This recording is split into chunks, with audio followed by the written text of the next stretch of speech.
Hello and good afternoon. Today we will be covering the newspaper of Sunday, November 5. So, let's begin. Today we have some very interesting news. So, let's cover it up fast.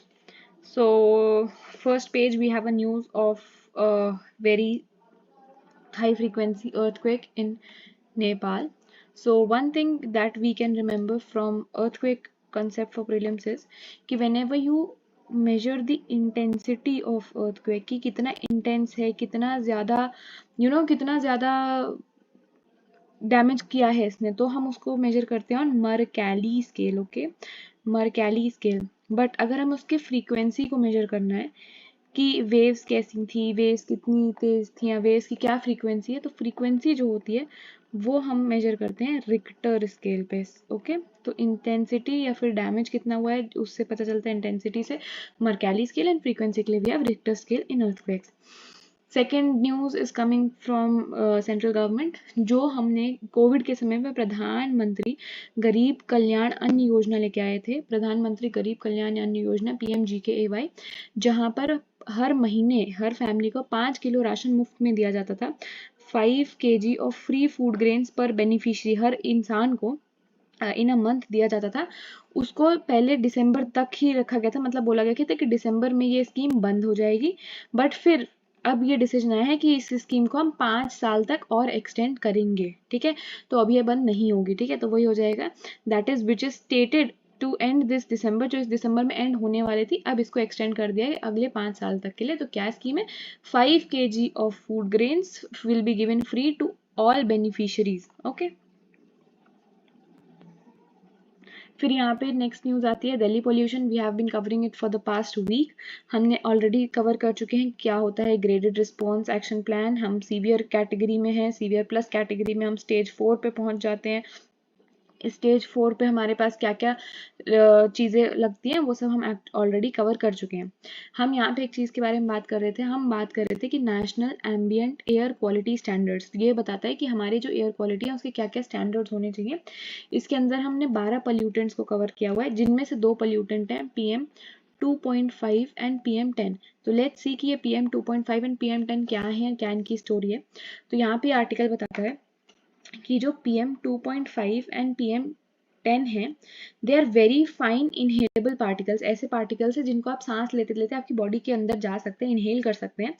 And जैसे ये particle सांस के साथ आपकी body में जाएंगे, they can get into the lungs as well as your blood stream हो जाएगा. ठीक है, and can lead to various respiratory and other diseases. तो इसलिए PM 2.5 एंड PM 10 जो है वो खतरनाक माने जाते हैं, क्योंकि वो नाक के जरिए आपकी बॉडी में जाएंगे और फिर वहां पे जाकर डिजीजेस को कॉज कर सकते हैं. ठीक है, उसी में जब हम बात करते हैं कि स्टेज 4 है, तो उसमें इन्होंने बताया कि क्या करा गया, कि इन्होंने बोला है कि इन्होंने सिर्फ CNG व्हीकल्स या फिर इलेक्ट्रिक व्हीकल्स या फिर BS6 की कंप्लायंट व्हीकल्स को ही घुसने देंगे दिल्ली में. बाकी उससे भी ज़्यादा जो पोल्यूटिंग व्हीकल्स हैं, जो आपकी डीजल पेट्रोल की BS3 BS4 की व्हीकल्स है, उसको घुसने नहीं देंगे. ठीक, देन मूविंग अहेड, यहाँ पे पूरा स्टेट से रिलेटेड पॉलिटिकल न्यूज़ है, no need to cover it. यहाँ पे भी फिर वही बात आया कि अभी तक तो हम सिर्फ दिल्ली के बारे में बात कर रहे थे, बट ये आर्टिकल कहता है कि दिल्ली के साथ साथ 3 और स्टेट्स हैं, that is Haryana, Punjab and Uttar Pradesh, जो ज़्यादा इफेक्टेड हैं, जिनकी एयर क्वालिटी कम हो रही है. ठीक है, अब इन एयर क्वालिटी के कम होने के पीछे के रीजंस के बारे में बताएंगे. तो एक तो हो गया स्टबल बर्निंग. क्यों? क्योंकि अभी यहाँ पे धान की कटाई चल रही है. ठीक है, धान की जब कटाई चल रही है, पैडी हार्वेस्टिंग जो हम जिसको बोलते हैं, पैडी हार्वेस्टिंग जब हो रही है, ये जो तीनों रीजन्स हैं, अब ये 3 रीजन्स क्यों इंपॉर्टेंट है? जब हम ग्रीन रिवॉल्यूशन के बारे में पढ़ते हैं, ठीक है, ग्रीन रिवॉल्यूशन जब हम पढ़ते हैं, तो ये तीनों ग्रीन रिवॉल्यूशन स्टेट्स हैं. यहीं पे सबसे ज़्यादा ग्रीन रिवॉल्यूशन प्रमोट हुआ था. इसी कारण ये स्टेट्स हैं इंडिया में जहाँ पे सबसे ज़्यादा पैडी उगाई जाती है. ठीक है, पंजाब, हरियाणा, वेस्टर्न उत्तर प्रदेश, यहाँ सबसे ज़्यादा पैडी उगाई जाती है. इसीलिए इस सीजन में पैडी की कटाई हो रही है, तो बहुत सारी स्टबल बर्निंग हो रही है इन रीजन में, इसलिए यहाँ की एयर क्वालिटी खराब हो रही है. दूसरा, हम जैसे हम बात बहुत डिस्कस कर भी चुके हैं कि क्योंकि जो विंड के कंडीशन है वो फेवरेबल नहीं है. जनरली क्या होता है कि मान लो यहाँ से हमारा पोल्यूशन उठा और विंड आई और इसको उड़ा के कहीं और ले गई. ठीक है, कहीं और ले गई विंड. बट अभी क्या हो रहा है कि यहाँ पे विंड कंडीशन कुछ नहीं है, विंड चल ही नहीं रही है. अब जब विंड ही नहीं है यहाँ पर, विंड है ही नहीं यहाँ पर, तो जो पोल्यूशन ऊपर से उठा वो इसी के ऊपर एक्यूमुलेट हो जाएगा, कंसंट्रेट होता जाएगा और एयर क्वालिटी हमारी खराब करेगा. ठीक है, मूविंग अहेड, यहाँ पे फिर पॉलिटिकल न्यूज़ेस हैं, किसी पार्टी ने किसी के ऊपर कुछ एलिगेशंस लगाए, वो सब चल रहा है। यहाँ पे एक केस स्टडी के बारे में हम बात कर सकते हैं। It can be a very good example as well GS2 GS4 में, कि यहाँ पर क्या है, सेंटर ने एक बिड लेके आया, सेंटर ने कोशिश की टू प्राइवेटाइज दी विशाखापट्टनम का स्टील प्लांट। ओके, तो सेंटर वांट्स टू प्राइवेटाइज दी विशाखापट्टनम का स्टील प्लांट, बट जो वहाँ के वर्कर्स हैं वो लोग प्रोटेस्ट कर रहे हैं, और ये उनके प्रोटेस्ट का 1000वां दिन है, और वो मान ही नहीं रहे हैं। ठीक है, तो यहाँ पे क्या हो रहा है कि वो क्या इशू है कि 100% स्ट्रैटेजिक सेल आप करना चाह रहे हैं ऑफ राष्ट्रीय इस्पात निगम लिमिटेड हो जाएगा। ठीक है, जो कि जिसको हम बोलते हैं विशाखापट्टनम स्टील प्लांट के, हम क्या करने जा रहे हैं, हम इसको प्राइवेटाइज करने जा रहे हैं। तो इशू यही है इनके पास, जो आपके वर्कर्स हैं, जो वहाँ के लीडर्स हैं, वो यही कहते हैं कि वो नहीं चाहते कि ये प्राइवेटाइज हो। वो कहते हैं कि अगर आपको देना है, आप इसको सेल को दे दो, स्टील अथॉरिटी ऑफ इंडिया जो कि गवर्नमेंट बॉडी, आप उसको दे दो, पर आप इसको प्राइवेट एंटिटी को मत दो। ठीक है, and why, because the plant is emotionally attach to us. बहुत सारे लोग की जॉब्स उससे हैं। लोग पहली बात, अगर कुछ चीज़ प्राइवेटाइज हो रही है उसको अपोज इसलिए करते हैं क्योंकि उनको लगता है कि जो प्राइवेट एंटिटी आएगी वो प्रॉफिट्स निकालने के लिए क्या करेगी, हमारी सैलरीज जो हैं वो कम कर सकती है, स्ट्रिक्ट चीज़ें लेके आ सकती है, बहुत सारे लोगों को हटा देगी, अनएम्प्लॉयमेंट करेगी, जो गवर्नमेंट जॉब से रिलेटेड आपके पेंशन्स हैं, ग्रेचुइटी है, इस तरह के जो बेनिफिट्स हैं वो शायद ना दे, इसलिए लोग जनरली इसको मना करते हैं। ठीक है, अब हम क्यों प्राइवेटाइज करना चाह रहे हैं विशाखापट्टनम स्टील प्लांट को, उसके रीजंस अगर हम जाने तो मेजर इशू ये है कि एक तो ये लॉसेस कर रहे थे बहुत ज़्यादा। ठीक है, अब ये लॉसेस क्यों कर रहे हैं, उसका रीज़न ये है कि विशाखापट्टनम इकलौता ऐसा स्टील प्लांट है जिसके पास कोई भी कैप्टिव आयरन माइन नहीं है। कैप्टिव आयरन माइन मतलब क्या होता है कि एक आयरन माइन ऐसी है जहां से सिर्फ इस, मतलब अगर मैंने कैप्टिव आयरन माइन, मैंने बोला रिलायंस की एक कैप्टिव आयरन माइन है, तो इस माइन में से सिर्फ और सिर्फ रिलायंस कंपनी ही आयरन निकाल सकती है। ये आयरन कोई और कंपनी नहीं निकाल सकती है। ठीक है, that means having your own iron mine है, कैप्टिव आयरन माइन है। तो अब विशाखापट्टनम स्टील प्लांट है, इनके पास कोई भी कैप्टिव आयरन माइन नहीं है। एज अ रिजल्ट, जहां पर 1 टन आयरन ओर जो है वो सिर्फ 900 रुपये कॉस्ट करता है, क्योंकि विशाखापट्टनम स्टील प्लांट के पास खुद की कोई आयरन ओर माइन नहीं है, खुद की कैप्टिव आयरन ओर माइन नहीं है, इसलिए उनको डायरेक्ट मार्केट से खरीदना पड़ता है, प्राइवेट मार्केट से खरीदना पड़ता है, और उनको ये 900 रुपये पर टन का जो आयरन ओर है वो 4000 से 5000 रुपये का पड़ता है, जिसकी वजह से उनकी प्रॉफिट्स और कॉस्ट हैं वो इम्पैक्ट हो जाते हैं। ठीक है, तो वो यही कहते हैं कि आप लॉस कर रहे हैं, अगर हम ये प्लांट लॉस कर रहा है तो उसको प्राइवेटाइज करने से बेटर है आप क्या कर दीजिए, हमें अलॉट करिए एक आयरन ओर माइन जो कैप्टिव हो, ताकि प्लांट अपनी फुल कैपेसिटी पे अच्छे से चल सके। तो बेसिकली हमने देख लिया कि क्या इशू है विशाखापट्टनम स्टील प्लांट का, लोग कैसे प्रोटेस्ट कर रहे हैं, क्या इश्यूज हैं, ये सब डिस्कस कर लिए। Just keep in mind for awareness, and कहीं पे शायद एग्जाम्पल्स में, मेन्स में हम यूज कर सकते हैं इसको। मूविंग अहेड,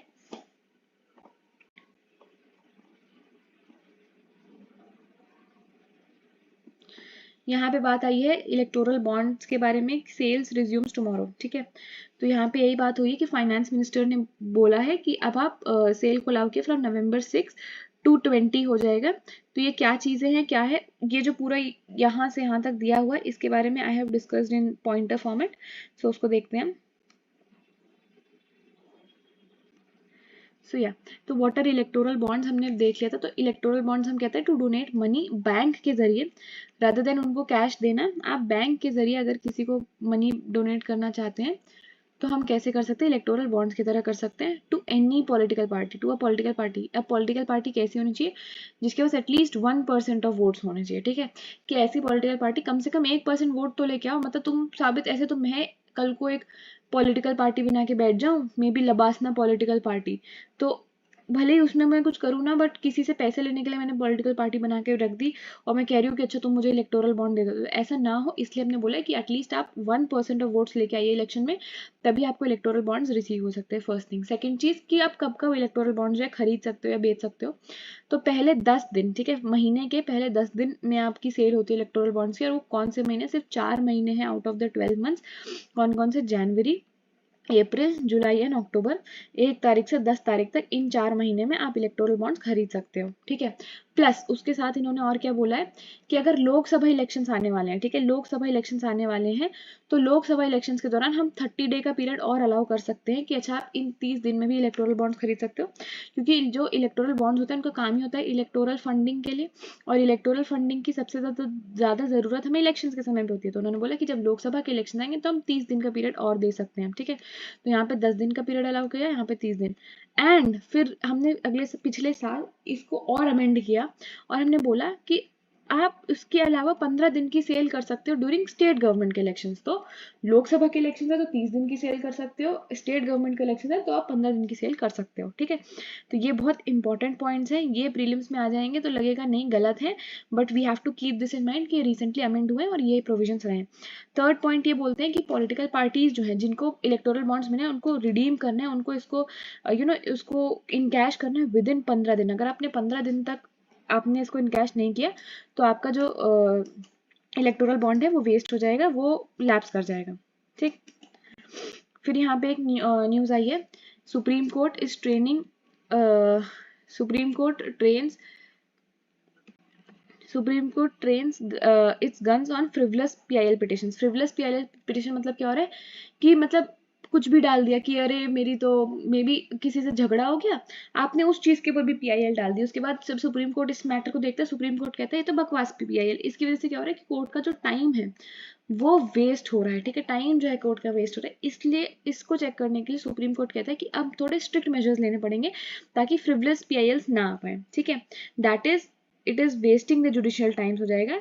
तो अब क्या करेंगे, that is it is prompting, उकसा रहा है जजेस को to take petitioners and the lawyers who put signatures on that. अब जैसे हम कभी भी सुप्रीम कोर्ट में अगर कोई केस को दर्ज कराना होता है उसमें प्रोसीजर ये होता है कि सुप्रीम कोर्ट में एक एडवोकेट होते हैं जिनको हम बोलते हैं एडवोकेट ऑन रिकॉर्ड, ठीक है। तो उन एडवोकेट ऑन रिकॉर्ड के सिग्नेचर्स चाहिए होते हैं, उसके बिना आप सुप्रीम कोर्ट में कुछ भी दर्ज नहीं करा सकते, कुछ भी केस नहीं डाल सकते। तो वो यही कहते हैं कि ऐसे एडवोकेट्स ऑन रिकॉर्ड को हम इन्वेस्टिगेट करेंगे जिनके सिग्नेचर्स बिल्कुल आपने सेलेबल एंटिटी बना दिया कि पैसे लो और पैसे दो और सिग्नेचर लो वाली चीज कर दिया।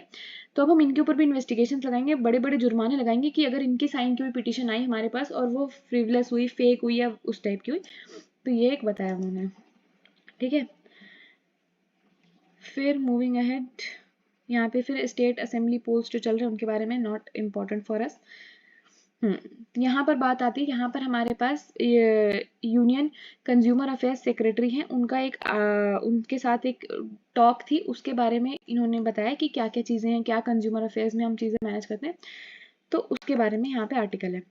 तो वो कहते हैं कि जैसे उन्होंने इसमें पूछा कि कभी हम देखते हैं टमाटर आउट ऑफ स्टॉक हो जाता है, कभी हम देखते हैं कि अनियन के प्राइसेस बढ़ जाते हैं, तो ये क्या सीन है, ठीक है, क्या होता है, क्यों होता है। तो वो ये कहते हैं कि जो भी प्राइसेस हैं वो अवेलेबिलिटी से ड्रिवन होते हैं, ठीक है। और जो अवेलेबिलिटी होती है, अवेलेबिलिटी इन द मार्केट की कौन सा सामान कितना ज़्यादा अवेलेबल है मार्केट में, वो डिपेंड करेगा कि डोमेस्टिक प्राइसेस कितने हैं। मान लो अगर आप अच्छे प्राइसेस मिल रहे हैं तो लोग चाहेंगे कि ज़्यादा से ज़्यादा बेचें ताकि वो अच्छा पैसा कमा सकें।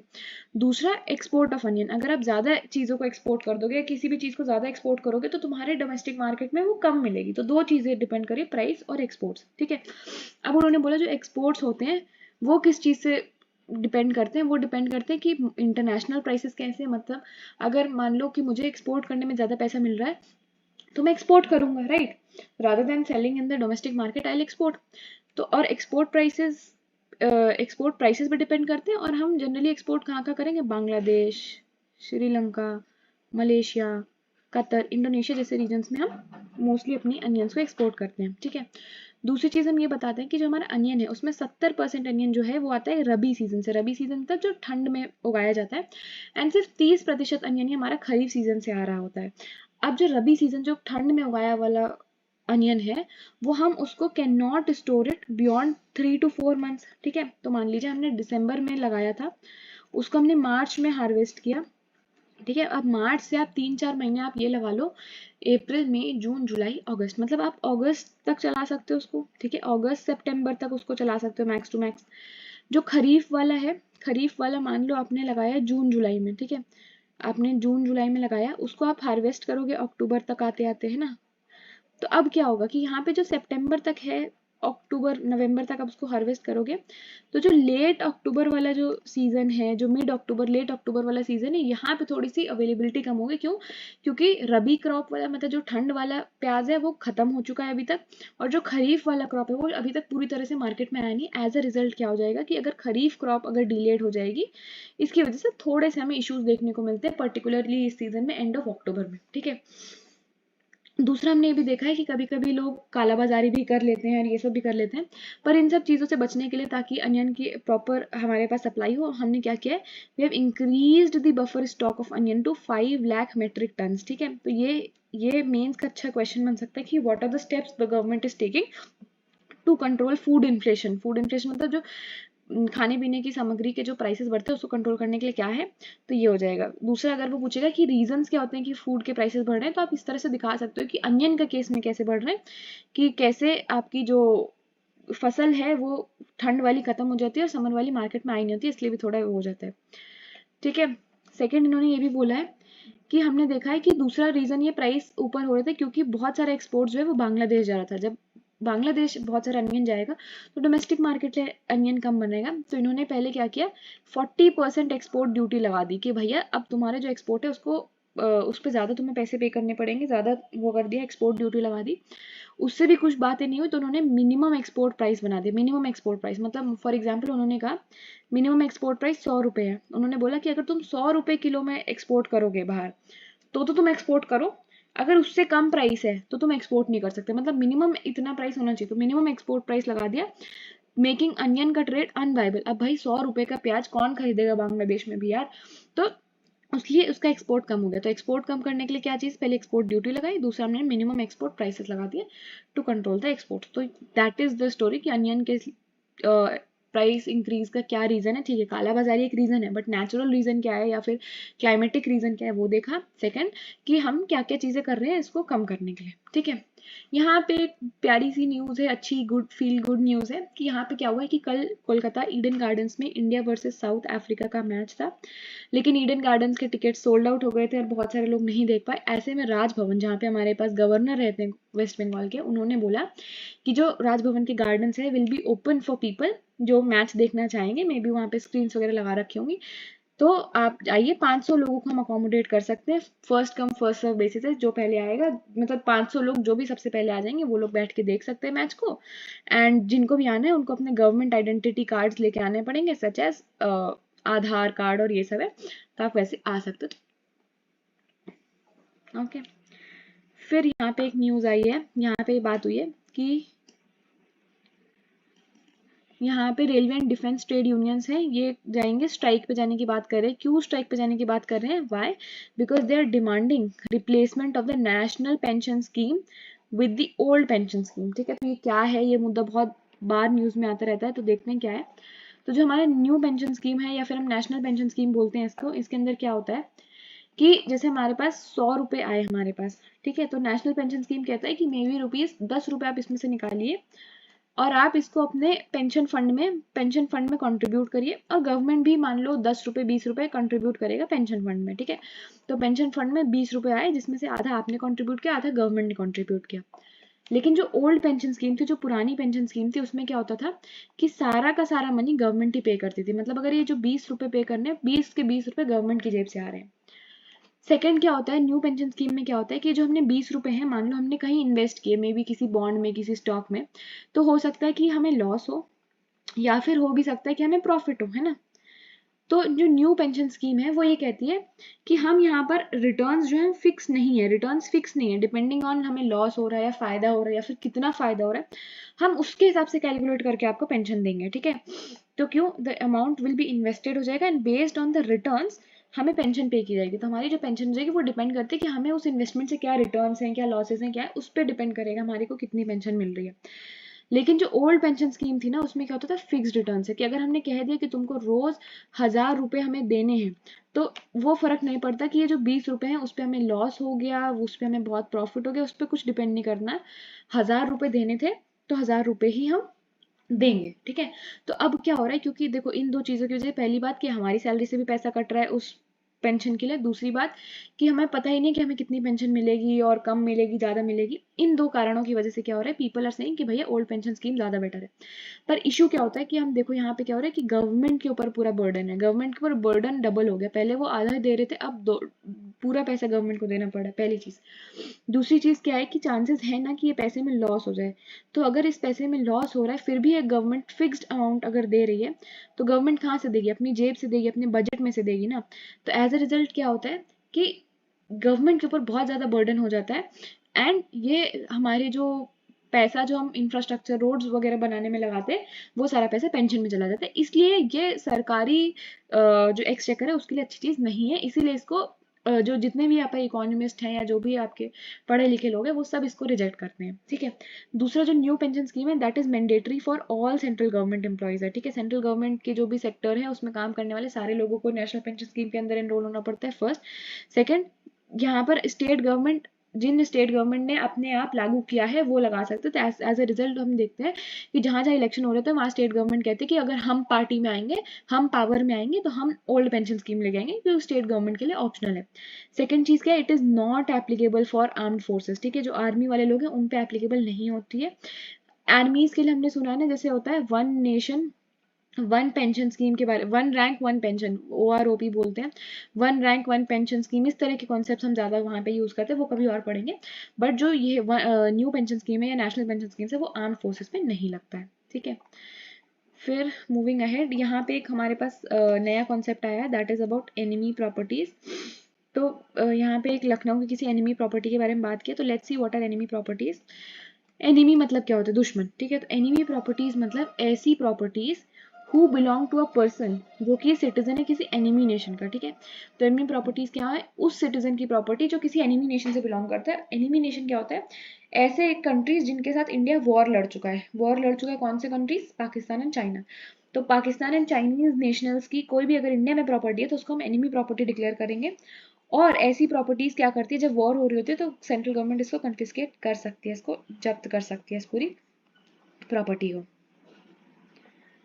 Second, legal heir of any enemy property respective of the nationality will be treated as, मतलब कि कोई भी, मतलब जैसे मान लीजिए कोई एक पाकिस्तान के इंसान की प्रॉपर्टी है, उनका बेटा इज अ US का सिटीजन या इंडिया का सिटीजन है, ठीक है, फिर भी वो इस प्रॉपर्टी पे क्लेम नहीं कर सकते। एक बार एनिमी प्रॉपर्टी हो गई तो रिस्पेक्टिव ऑफ कि आपकी आगे वाली जनरेशन कहाँ की सिटीजन है, आप इस प्रॉपर्टी को दोबारा क्लेम नहीं कर सकते, वो सेंट्रल गवर्नमेंट के पास चली।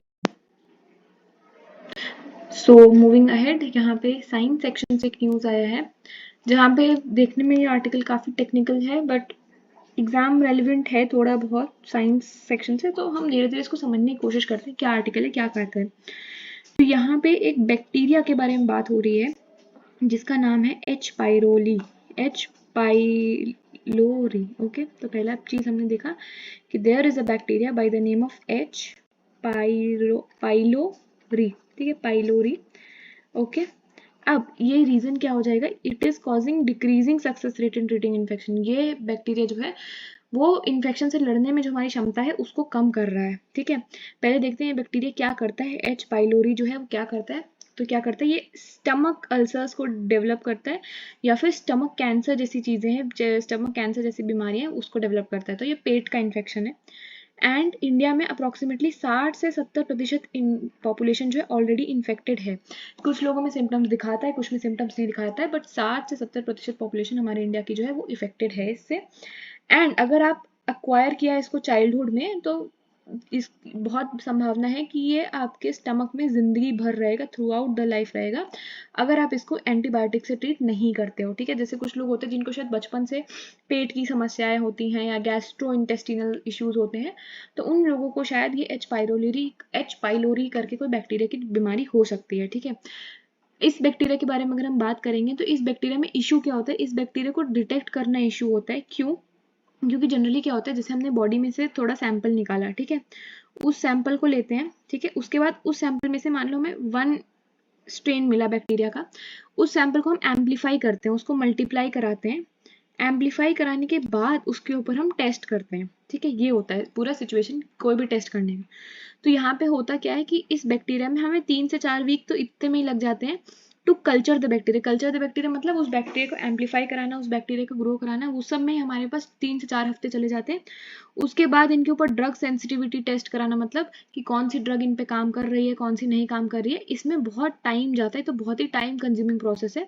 अब होता क्या है कि उतने टाइम में मान लो हमें कोई सिम्टम आया, ठीक है, मान लीजिए हमारे को पेट में कुछ हो रहा है, हमें गैस बन रहा है, अल्सर्स हो रहे हैं, तो क्योंकि हमें पता है 60-70 पॉपुलेशन से इससे इन्फेक्टेड है, तो आप रादर देन गिविंग 3-4 वीक, मतलब समझ लो 1-1.5 महीना लगाओ डिटेक्ट करने में कि एच पाइलोरी है कि नहीं, रादर देन पीपल क्या करते हैं, इनको ड्रग दे देते हैं जो एच पाइलोरी को फाइट करती है। उस ड्रग का नाम क्या है? उस ड्रग का नाम है हमारे पास, वेट अ सेकेंड, कहीं पे तो लिखा था, कॉम्प्लेक्स सा नेम था थोड़ा, it was something chlori, wait, yes, that is clarithromycin, ठीक है, इट्स क्लैरिथ्रोमाइसिन करके एक टैबलेट होती है, एक कंपाउंड होता है, दैट इज क्लैरिथ्रोमाइसिन, ठीक है, क्लैरिथ्रोमाइसिन करके होता है। तो हम ये डिटेक्ट किए बिना ही कि सच में एच पाइलोरी है कि नहीं, हम 1-1.5 महीने के बाद डिटेक्ट हो, उससे बेटर हम पहले ही क्लैरिथ्रोमाइसिन दे देते हैं। बट अब देखने को मिल रहा है कि जो एच पाइलोरी बैक्टीरिया है वो इससे रेजिस्टेंट हो गया। रेजिस्टेंट मतलब आप खाए जा रहे हो क्लैरिथ्रोमाइसिन, पर उस बैक्टीरिया पे कोई इम्पैक्ट ही नहीं पड़ रहा है, ठीक है। तो यहाँ पे यही देखा गया था कि हमने एक स्टडी, फिर हमने देखी एक स्टडी की to understand the root cause, कि हमारे जो क्लैरिथ्रोमाइसिन है उसकी तरफ रेजिस्टेंस आ रही है, उसका रूट कॉज क्या है, तो उसके बारे में एक हमने स्टडी किया है। तो यहाँ पे हमने देखा कि जो बैक्टीरिया है, ठीक है, बैक्टीरिया का डीएनए है, मान लो ये डीएनए है, इस पे हमारे पास कोडिंग है, जैसे मान लो ATGC ऐसे करके कोडिंग्स बनी हुई हैं, AA ऐसे करके कोडिंग्स है। तो यहाँ पे हमने पूरी एनालिसिस की, पूरा बैक्टीरिया का जीन उठा के देखा, और हमने ये पाया कि किसी एक पॉइंट पे म्यूटेशन हो गई। म्यूटेशन मतलब कुछ चेंजेस हो गए, मान लो यहाँ पे G होना चाहिए था बट यहाँ पे T आ गया। अब इस T के आने की वजह से क्या हो रहा है कि जो हमने क्लैरिथ्रोमाइसिन दिया है वो काम नहीं कर पा रहा है। अगर यहाँ पे G होता तो क्लैरिथ्रोमाइसिन बहुत अच्छे से काम कर लेता, बट यहाँ पे T आ गया म्यूटेशन की वजह से, उस पॉइंट पे म्यूटेशन हो गई, पॉइंट म्यूटेशन हो गई, जिसकी वजह से ड्रग रेजिस्टेंस हो गई। दैट इज हमने क्या बोला कि द ड्रग रेजिस्टेंस वॉज क्यों? Due to the point mutation, ठीक है, the drug resistance was due to point mutation हो जाएगा। अब इसको कंफर्म करने के लिए साइंटिस्ट ने क्या किया, उन्होंने कहा कि इस म्यूटेशन को उन्होंने पकड़ा कि देखो यहाँ G होना चाहिए था, यहाँ T हो गया, इस म्यूटेशन को उन्होंने हटाया और यही सेम म्यूटेशन उन्होंने एक ऐसे जीन बैक्टीरिया में डाली जो बैक्टीरिया बिल्कुल सही रिस्पॉन्ड कर रहा था दवाइयों के साथ। तो उसमें उसमें हमने A की जगह, मतलब G की जगह हमने T डाल दिया, और देखा गया कि अरे ये तो बिल्कुल सही था, और जैसे हमने म्यूटेशन डाली ये भी अब ड्रग को रेजिस्टेंट हो गया, ये भी ड्रग को रिस्पॉन्ड नहीं कर रहा। इससे कंफर्म हो गया कि जो हमारे पास क्लैरिथ्रोमाइसिन टैबलेट है वो इसलिए काम नहीं कर रही बिकॉज एक पॉइंट म्यूटेशन हो रहा है, ठीक है। तो that is Indeed the point mutation which was responsible for developing resistance towards clarithromycin, ठीक है। तो यहाँ पे हमारे पास इंपॉर्टेंट टॉपिक क्या है कि एक जब हम जीनोमिक्स पढ़ते हैं साइंस में तो एक फील्ड आती है दैट इज बायो इन्फॉर्मेटिक्स, ठीक है। बायो इन्फॉर्मेटिक्स की हम बायोलॉजी से क्या क्या इन्फॉर्मेशन निकाल सकते हैं। तो ये बायो इन्फॉर्मेटिक्स ने बताया कि कैसे ड्रग रेजिस्टेंस क्रिएट होती है। तो ये प्रीलिम से पूछ सकते हैं कि ड्रग रेजिस्टेंस कैसे हो सकती है, कि what are the ways in which drug resistance can happen. तो यहाँ पे एक हो जाएगा, it can happen due to point mutations, ठीक है, ये हो जाएगा, ठीक। तो यही सब पूरा बात थी, और फिर यहाँ पे बताया कि हम कैसे ट्रीट करते हैं वो। तो ये पूरा मुद्दा था कि हमने कैसे समझा कि जो हमारे पास एच पाइलोरी है वो ड्रग रेजिस्टेंस क्यों हो रहा है, उसका रीजन इस स्टडी में समझाया गया है, ओके। यहाँ पे एक और स्टडी आई है, यहाँ पे WHO ने एक स्टडी कंडक्ट किया। उन्होंने बोला कि जो लो इनकम और मिडिल इनकम कंट्री में रहने वाले बच्चे हैं उनकी जो हाइट है वो ना सिर्फ उनके जीन से डिटरमाइन होती है बट उनकी इन्वायरमेंटल कंडीशन से भी डिटरमाइंड होती है। दैट इज कि वो कैसे इन्वायरमेंट में रहते हैं, सैनिटेशन कैसी है, वहाँ पे ड्रिंकिंग वाटर कैसा है, वो सब चीज़ें भी इस चीज़ को डिटरमाइन करती हैं कि हमारे जो जीन्स हैं वो कैसे एक्ट करेंगे, ठीक है। तो इन्होंने यही बोला कि एपिजेनेटिक फैक्टर्स बोलते हैं, एक्सटर्नल फैक्टर्स जैसे कि इन्वायरमेंट हो गया, सैनिटेशन हो गया, वाटर हो गया, इनको हम एपिजेनेटिक फैक्टर्स बोलते हैं। एपिजेनेटिक मतलब जो जीन से बाहर के फैक्टर्स होते हैं। Epigenetic factors are the external influences including lifestyle, हमारा न्यूट्रिशन, इन्वायरमेंट है, that affect the way our genes work. तो हम देखते हैं, जैसे हमने एक चीज़ को देखा गया है, जो हमारे पास कम पैसे वाली कंट्रीज हैं, साउथ अफ्रीकन, सब सहारन कंट्रीज है, साउथ ईस्ट एशियन कंट्रीज है, वहाँ पे देखा गया कि बहुत सारे बच्चों में स्टंटिंग की समस्या देखी है। स्टंटिंग मतलब क्या हो रहा है कि जितना वजन है उस हिसाब से आपकी हाइट नहीं बढ़ रही है, स्टंटिंग की समस्या देखी गई है। और स्टंटिंग का जो मेन कॉज है वो हम इससे रिलेट करते हैं कि यहाँ पर आपके पास के पास इन्वायरमेंट अच्छा नहीं है, सैनिटेशन अच्छी नहीं है, एयर क्वालिटी बहुत खराब है, आप ढंग का न्यूट्रिशन नहीं खा रहे हो, इसलिए आपकी हाइट कम हो रही है। तो प्रीलिम्स का स्टेटमेंट ऐसे बन सकता है कि जो हाइट है is determined only by genes, तो नहीं, ओनली बाय जीन्स नहीं है, along with that external factors, epigenetic factors भी इंपॉर्टेंट हो जाते हैं। मूविंग अहेड, यहाँ पे एक बात आई है, एडिटोरियल्स एंड एफएक्यूज वाला सेक्शन है, तो यहाँ पे एक बात आई है, what is the status of कवच इंस्टॉलेशन। ठीक है, तो कवच क्या होता है? कवच is a train collision avoidance system होता है, इसको हम TCAS बोलते हैं, ट्रेन कोलिजन अवॉइडेंस सिस्टम है। यहाँ पे एक सिस्टम हमने इंडिया में खुद ही बनाया है जिससे हम ट्रेन के जो कोलिजन इंसिडेंट्स है उनको हम कम कर सकें। ठीक है, तो वही क्वेश्चन है कि कैसे आप रिड्यूस करेंगे ट्रेन एक्सीडेंट्स को, तो हम TCAS या कवच जैसे सिस्टम्स को लगा सकते हैं। तो वही पूछ रहे हैं कि TCAS में हम क्या क्या कर चुके हैं, क्या क्या सक्सेसेस हैं, उसके बारे में हम यहाँ पे बात करते हैं। ओके, तो यहाँ पे भी हमने देखा है डेडली कोलिजन हुआ है आंध्र प्रदेश में 2 ट्रेन्स का, जिसमें बोला गया है कि ये कोलिजन्स को हम बच सकते थे अगर traffic collision avoidance system TCAS होता। तो ये क्या है देखते हैं। तो कवच जो है, कवच क्या हो जाएगा? It is a signalling system हो जाएगा, सिग्नलिंग ट्रेन कंट्रोल सिस्टम हो जाएगा, जिसमें एंटी कोलिजन फीचर्स है। तो बेसिकली वो क्या होगा, यहाँ पे RFID रेडियो फ्रीक्वेंसीज बोलते हैं, रेडियो फ्रीक्वेंसीज को यूज करेगा। जैसे मान लो एक ट्रेन यहाँ से आ रही है, एक ट्रेन यहाँ से आ रही है, तो इसके ऊपर रिडार लगे हुए हैं, इसके ऊपर रिडार लगे हुए हैं, तो वो देख रहा है, वो रिडार ने सिग्नल दिया, उसने बहुत दूर तक देख लिया कि अच्छा पूरा रास्ता खाली, बढ़िया है। ठीक है, लेकिन मान लो क्या होगा कि एक ट्रेन यहाँ से आ रही है। ठीक है, अब एक ट्रेन यहाँ से आ रही है, तो इस पे भी रेडार लगा हुआ है, इस पे भी रेडार लगा है। इसके रेडार को पता चला, अरे मान लो 1 किलोमीटर दूर पे दूसरी ट्रेन है, उधर से इसके रेडार को भी पता चला, अरे 1 किलोमीटर दूर पे इसकी भी ट्रेन। तो अब क्या होगा, सबसे पहला स्टेप क्या करेंगे, यहाँ पे अलर्ट देंगे, ये वार्निंग देंगे, एक रेड वार्निंग चलाएंगे कि देखो 2 किलोमीटर दूर एक ट्रेन आ रही है। दूसरा, जब वो देखेंगे कि डिस्टेंस काफी कम हो गया है फिर भी ट्रेन आई जा रही है और वो रुक नहीं रही है, तो वो क्या करेंगे, वो यहाँ पे आपको अपने आप ही ऑटोमेटिक ब्रेक्स लगा देंगे। ठीक है, ऑटोमेटिक ब्रेक लगा देंगे ताकि रुक जाओ। तो यहाँ पे यही बात हो जाएगी, given out warnings to the loco pilot है। ठीक है, सबसे पहले वार्निंग दिया, अगर इन्होंने वार्निंग नहीं वो नोटिस किया, if he does not notice the red signal है, तो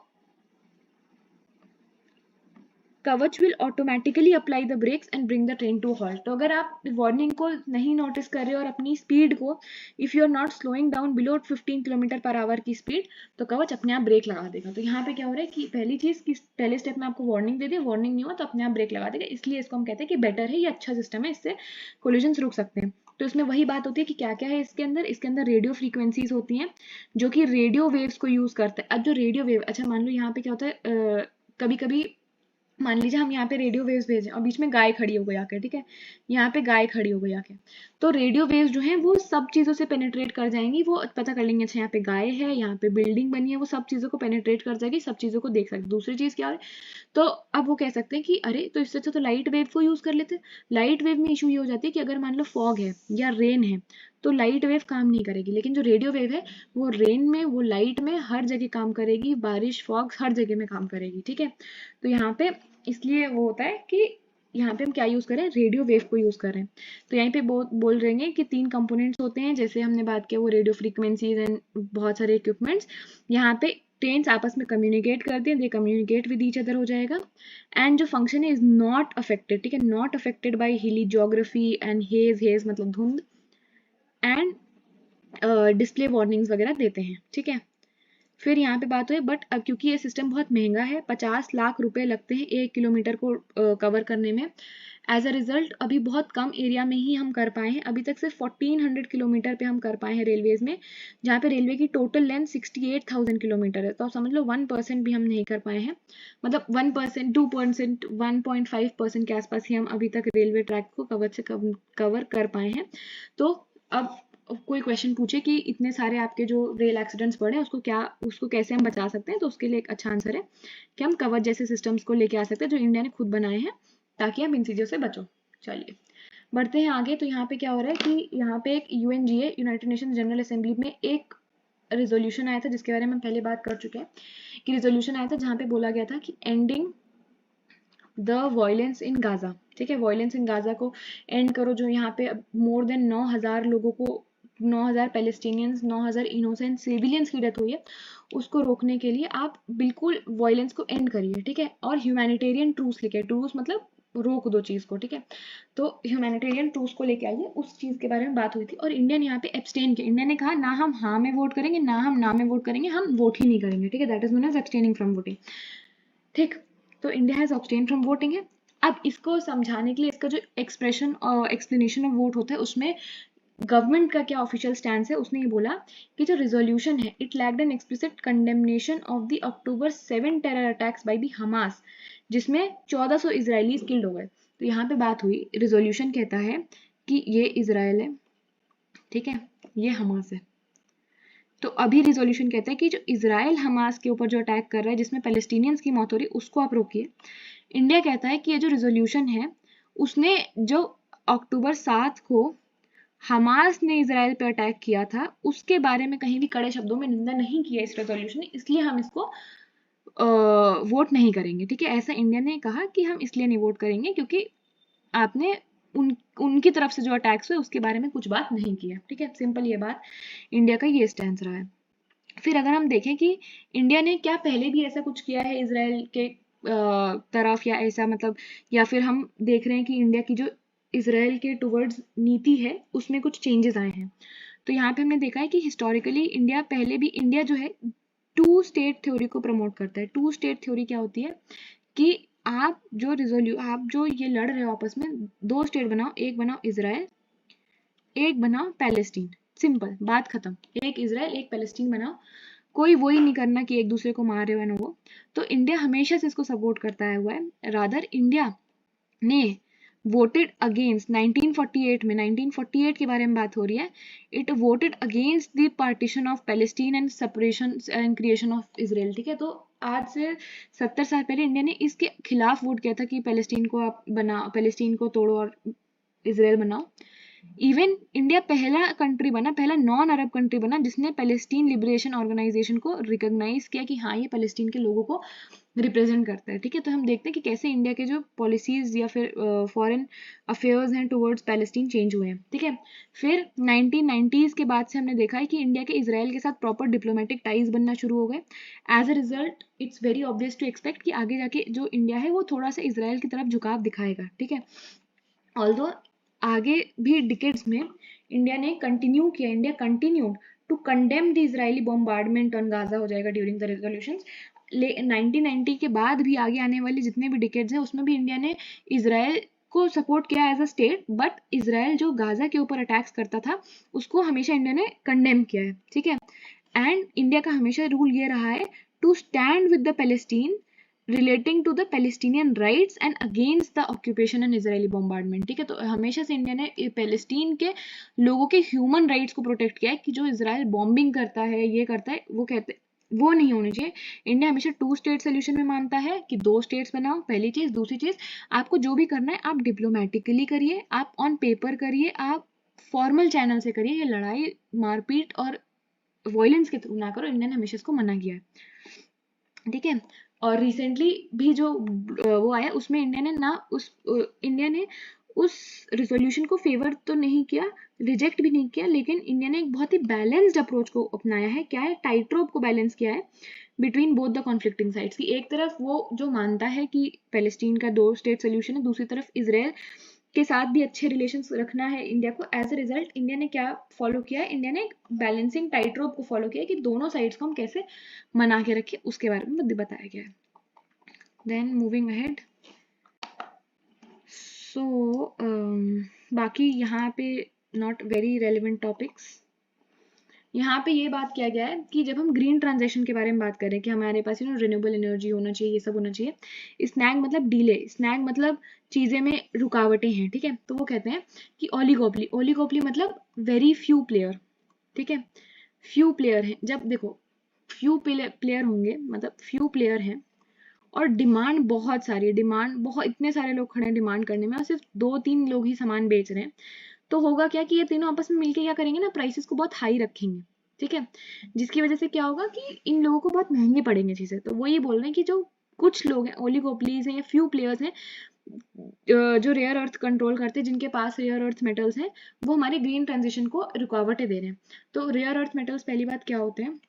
रेयर अर्थ मेटल्स वो 17 एलिमेंट्स होते हैं जो लैंथेनॉइड सीरीज, जो हमने क्लास 10th में अपने साइंस के बुक में पढ़ी थी पीरियोडिक टेबल, उसमें एक लैंथेनॉइड सीरीज होती थी, उसमें ये 17 एलिमेंट्स होते हैं इसमें, जिसमें से ये रेयर अर्थ इसलिए बोलते हैं नॉट बिकॉज कि ये बहुत कम पाए जाते हैं, but because they have rare chemical and electronic properties. ठीक है, इनकी जो प्रॉपर्टीज होती है वो बहुत रेयर होती हैं, बहुत कम मेटल्स में ऐसी प्रॉपर्टी मिलती है, इसलिए हम इनको रेयर अर्थ मेटल्स बोलते हैं। एंड इनकी जो प्रॉपर्टीज होती हैं that is very important in making batteries, और बैटरीज ही are the future of renewable energy. ठीक है, तो वो कहते हैं कि बहुत कम कंट्रीज के पास रेयर अर्थ मेटल है, एज अ रिजल्ट वो कंट्रीज रेयर अर्थ मेटल को कंट्रोल करती है, जिसकी वजह से जो ग्रीन ट्रांजिशन है उसमें हमें इश्यूज देखने को मिलते हैं। ठीक है, तो यहाँ पे तो वही चीज बोली गई।